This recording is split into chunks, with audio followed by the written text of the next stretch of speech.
Ciao ragazzi, sejam bem-vindos ao canal Eletroita. Meu nome é Daniel, moro aqui no norte da Itália e criei este canal para discutir e compartilhar informações sobre mobilidade elétrica e tecnologia. O vídeo de hoje é a última parte da série da Model Y Long Range Dual Motor Tração Integral. Hoje vamos fazer análise do consumo em autoestrada. Estou começando esse vídeo aqui, não é nem no meu escritório, né? Dá para ver. Porque eu estou, inclusive, fora de casa, aqui trabalhando, inclusive, e sobrou um tempinho aqui e a gente vai tentar gravar esse vídeo aqui. E para quem segue aqui no canal, já deu para ver que demorou um pouquinho para sair esse vídeo. E teve um motivo. Basicamente, grande parte do vídeo que eu gravei, principalmente a parte inicial, eu tive um problema no som. Eu estou aqui falando e não está saindo nenhum som, então eu tive que meio que regravar tudo de novo.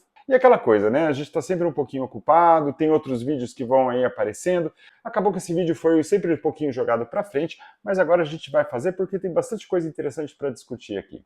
Então, recapitulando, a gente vai fazer um teste com uma Tesla Model Y 2022 Dual Motor Long Range Tração Integral. Esse é um carro usado que eu tive a oportunidade de ficar com ele durante um dia inteiro. Ele tem já 121 mil quilômetros rodados, ou seja, não é um carro novo, né? Então eu aproveitei justamente para fazer todos os testes que eu conseguia, né? Eu lancei aqui esse vídeo aqui, que é o vídeo de análise do veículo. E depois eu lancei esse outro vídeo aqui, que é o consumo dele em ambiente urbano e extra-urbano, né? Com velocidades aí de 30 a 110, mas a maioria entre 50 e 90 km por hora. Hoje o nosso objetivo é em autoestrada. Do mesmo jeito que eu fiz com a minha Model 3, a gente vai fazer 100% em autoestrada a 120 km por hora. Mas por que 120? Na verdade, aqui na Itália, a grande parte das autoestradas mesmo, a gente consegue andar até 130 km por hora. Mas nem todo mundo anda 130. E eu sei que no Brasil é entre 110 e 120, Portugal, se não me engano, é até 120 também. Então eu acho que 120 é um número que é reprodutível em qualquer lugar. Alguns outros detalhes sobre a metodologia. A gente está aqui no verão, tá? Então, temperatura aí dá para ver no vídeo que vai estar em torno de 36 graus Celsius, tá? Isso já começa a impactar um pouquinho no consumo, porque o carro está tendo que refrescar a bateria, né, refrigerar um pouquinho para reduzir um pouquinho a temperatura. E além disso, obviamente que tem o ar-condicionado que ficou ligado ali a 22, 23 graus durante todo o percurso, né? Eu não consigo sobreviver sem o ar-condicionado. Então são coisas que com certeza aumentam um pouquinho o consumo do veículo, mas a situação real é essa, né? 36 graus no Brasil nem é tão difícil de chegar assim, né? E todo mundo que eu conheço vai andar também com ar-condicionado, né? Ninguém vai comprar um carro desse nível para ficar passando calor. E o verão de Portugal também não deixa nada para trás. E alguns outros detalhes que vão poder ser vistos durante o vídeo. Eu tive um probleminha durante a execução, né, do teste. Eu comecei o teste em Reggio Emilia, aí eu fui em direção a Modena. Tinha muito congestionamento. Daí eu fiz o retorno, peguei um pouco de congestionamento depois, e depois eu consegui pegar a estrada livre. Então eu acabei fazendo 3 percursos, né? Vou ter deixando um mapinha aqui para mostrar. O primeiro percurso foi de Reggio Emilia a Modena, e depois de Modena até Reggio Emilia. Esses 2 trechos tiveram um pouco de congestionamento, e depois eu fui para frente com trânsito livre até Firenzuola e depois eu voltei para Parma. Portanto, no vídeo vão ter 3 contadores. Mas depois eu vi que o último ficou tão bom que para os cálculos finais eu vou considerar apenas o último, porque eu acho que ele ficou mais puro, sem contaminação possível.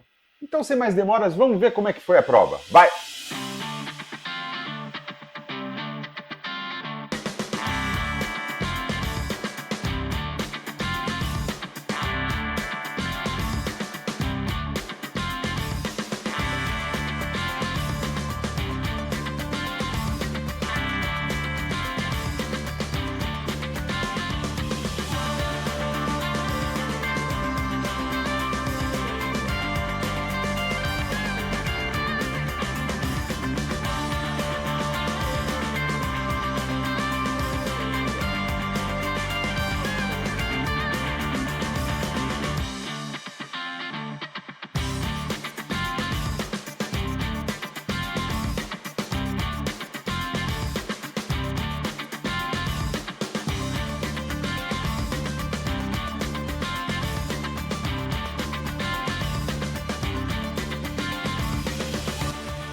Vamos mudar um pouco os planos aqui.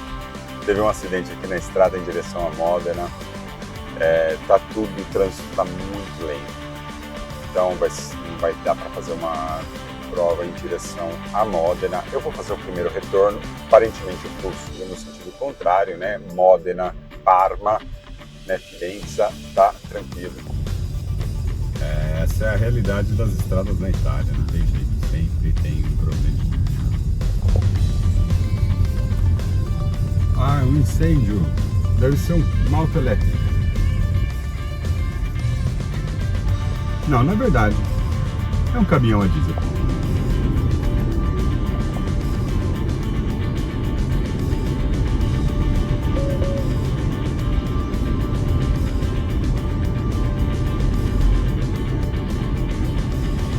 Resetado tudo aqui.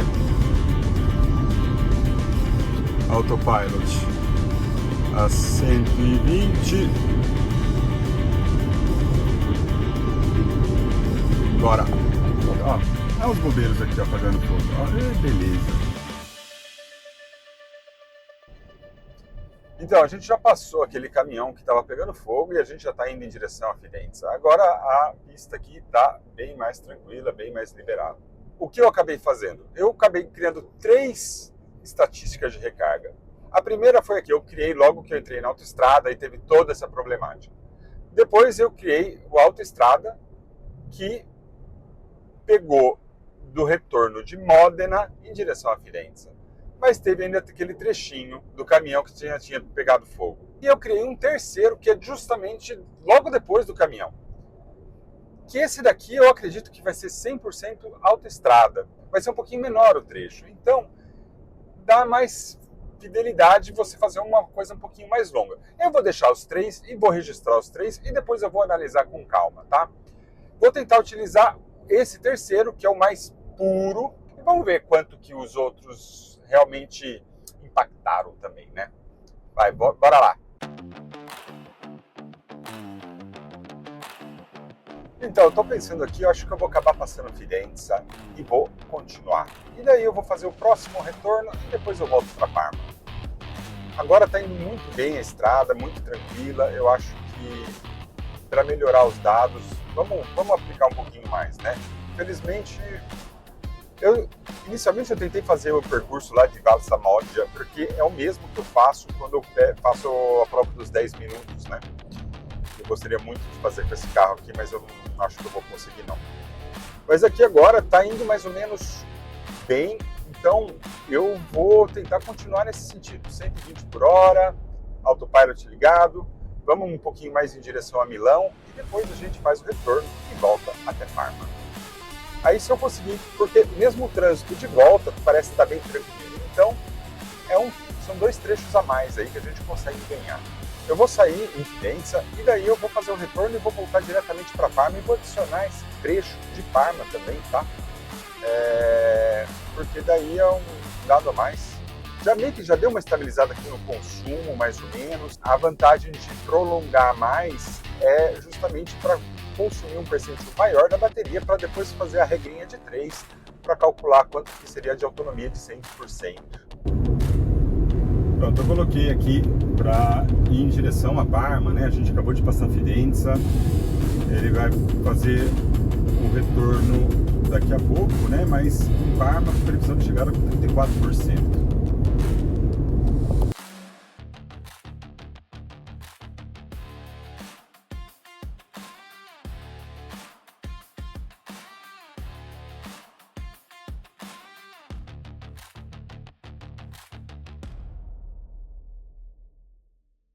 Pronto, agora fizemos o retorno aqui e estamos voltando para Parma.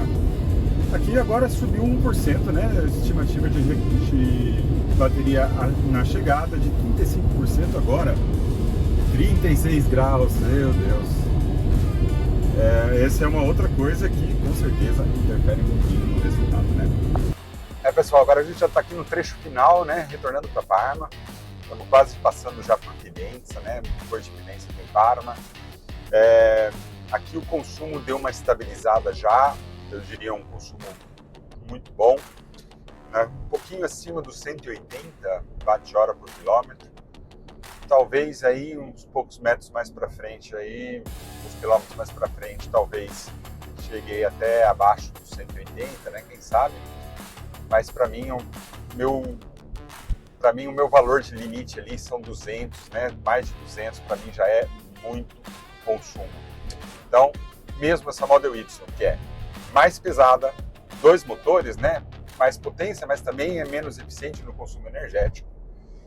E também a aerodinâmica, mesmo que entre os SUVs, a Model Y é um dos veículos com melhor aerodinâmica que existe, ela não vai ter a aerodinâmica de um Model 3. Mesmo com tudo isso, consegue fazer melhor do que muito carro, muito melhor do que ela. Então, acho que esse é um dado muito importante. Mas vamos lá, nesse vídeo aqui, a hora que chegar em Parma, eu vou dizer os resultados finais, mas eu vou deixar análise para fazer depois no meu escritório, justamente porque são muitos dados, são 3 registros de viagem, eu vou ter que montar uma tabelinha e tudo para analisar. Então, eu vou depois finalizar o vídeo no meu escritório, tá?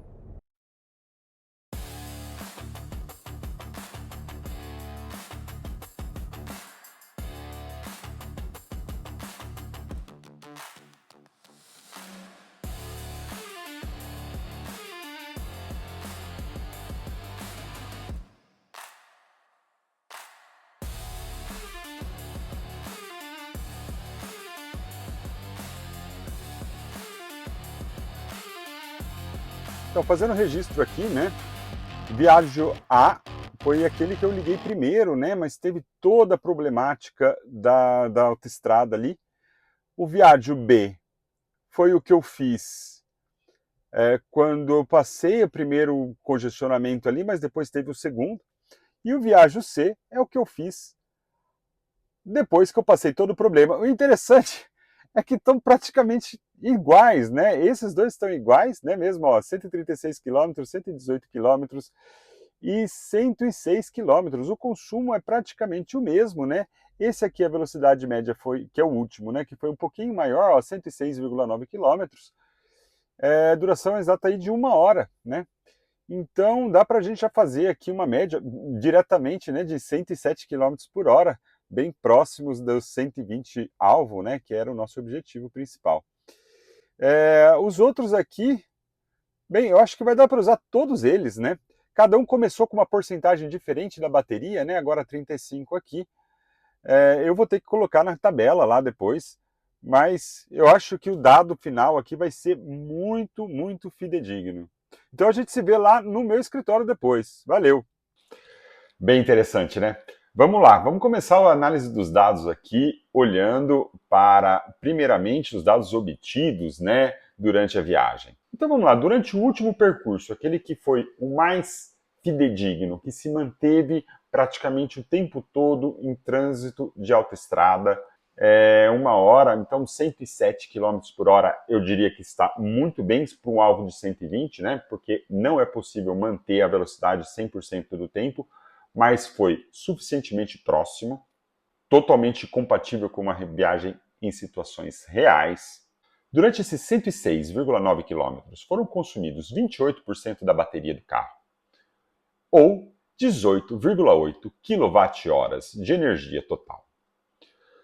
O consumo médio foi de 175,8 watt-horas por quilômetro. Então, este consumo de 175,8 watt-horas por quilômetro, eu diria que é espetacular. Se a gente comparar para um carro deste porte, fazendo uma comparação básica ali em termos de tamanho, tá? Ele é meio compatível com uma BMW X3, um Audi Q5, um Peugeot 3008, uma RAV4, só para ter uma noção de comparação de tamanho. São carros relativamente grandes, não são gigantescos, mas também não são nada pequenos. Este carro fazer menos de 200 watt-hora por quilômetro é bom demais. A Tesla consegue fazer um equilíbrio muito bom, peso, aerodinâmica, eficiência do motor, de modo a conseguir um consumo muito mais baixo que os concorrentes. É indiscutível, a gente vê outros carros aí muito bons, tá? Mas muitos chineses, mesmo os alemães aí, tudo batendo acima de 200, né, watt-horas por quilômetro.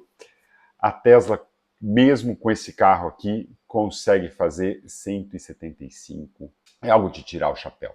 Uma comparação com o meu veículo, tá? Apesar que não é a coisa mais justa, porque se fosse para comparar com o meu veículo, teria que ser a tração posterior, né, tração traseira. Esse é tração integral, e o mais correto seria fazer a comparação com a Model 3 tração integral, tá? Mas o meu veículo, que é a tração traseira, faz em torno de uns 130 nessas mesmas condições. Se fosse uma tração traseira, 140, 145, mais ou menos, tá? É aquela coisa, a Tesla consegue fazer um consumo de carro, quase um city car, e um carro de um porte muito maior do que a média. E nesse quesito de consumo, a Tesla ainda é a campeã. Deu para ver um bom avanço, principalmente da Mercedes e da BMW, né? Nesse sentido, eles estão agora conseguindo chegar ali na faixa dos 200, né?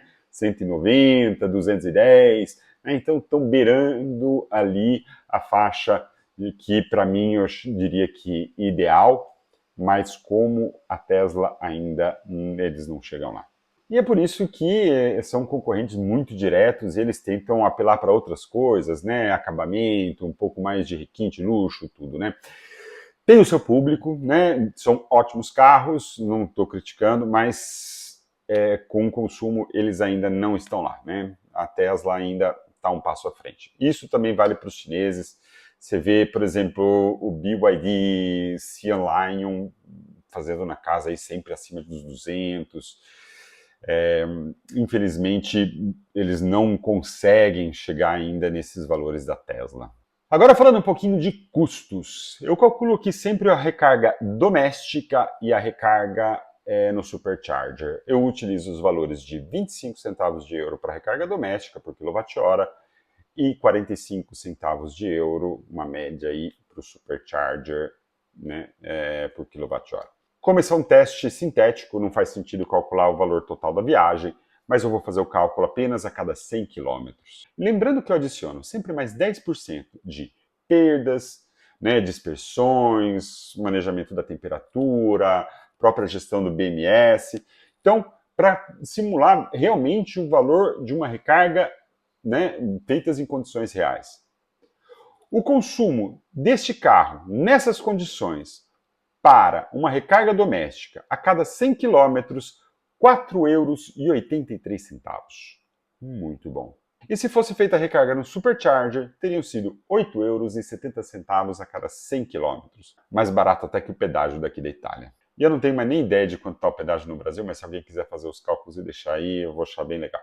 E agora lembrando, esse é um carro com 121 mil quilômetros, já tem mais de 4 anos de vida, vamos dizer assim, rodado bastante, né? Mais de 40 mil quilômetros por ano. E obviamente que ele já vai ter algum certo degrado da bateria. Mas primeiramente vamos calcular a autonomia do carro nessas condições. Então, aquela coisa, ele consumiu 28%, né, para percorrer mais ou menos essa distância aí de 106,9 quilômetros.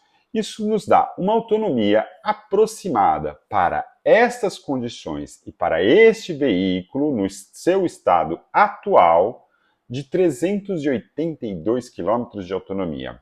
Definitivamente inferior à minha Tesla Model 3, mas lembrando que esse carro originalmente tinha uma bateria de 75 kWh. A bateria do meu modelo atual e também do Model Y, atualmente vendido aqui na Europa, no mundo inteiro, tem 82 kWh. Então ela recebeu um incremento aí de quase 10% de bateria a mais. Mas a diferença principal, com certeza, é em relação ao consumo, mas é aquela discussão que a gente vai ter sempre entre um carro maior, mais pesado, ele vai sempre consumir mais do que um carro mais leve, aerodinamicamente melhor. Mas 382 km é uma coisa ainda bem viável para uso em geral, né? Considerando aí que uma pessoa normalmente vai fazer uma parada aí a cada 250, 300 quilômetros, justamente vai fazer essa parada para fazer uma recarga. Se pegar um bom carregador, né, uma boa infraestrutura de recarga, numa parada aí de 20 minutos, recarregar talvez aí mais 200 e poucos quilômetros aí. Então essa autonomia aí de 380 pode chegar aí perto dos 600 quilômetros, com apenas uma parada fisiológica, vamos dizer assim, né?